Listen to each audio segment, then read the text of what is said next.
नाही.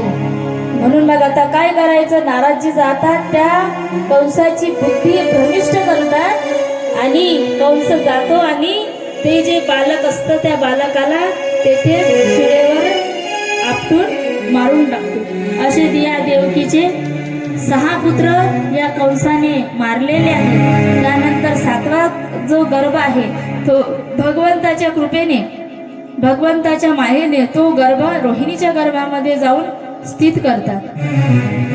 आणि त्या रोहिणीच्या गर्भामध्ये स्थित केलेला आहे. कंसाला असं वाटतं की 7वा तर येण्याच्या आधीच मरण पावला, मला भिला, माझा काळ मला विला. मग आता 8वीची वाट पाहत आहे. आणि आज वसुदेव गृहे साक्षात् भगवान पुरुषः परः जनिष्यते तत्प्रियार्थं संभवन्तो सुरस्त्रियः.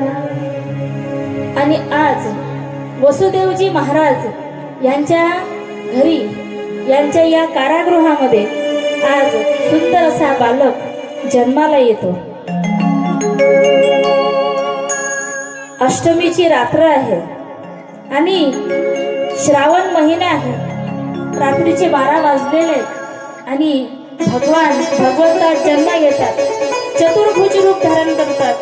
तेव्हा चतुर्भुज रूप धारण केल्यानंतर भगवंत आज आपल्या मातेला आणि पित्यांना सांगत आहे की बाबा मला आता इथे ठेवू नका.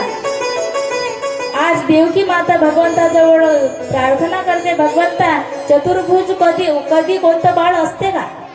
बघा आता भगवंत आईच्या सांगण्यावरून, आईच्या मायेपोटी आज भगवंत लहानशे होऊन जाते, छोटेसे बालकाचं रूप घेतात. आणि आज वसुदेवजींनी त्या टोपलीमध्ये त्या बालकाला ठेवलं. आणि आज कुठे जात आहे? आज भगवंत काय म्हणत आहेत वसुदेवजीला की मला कुठं घेऊन चला? नंदाच्या घराला मजने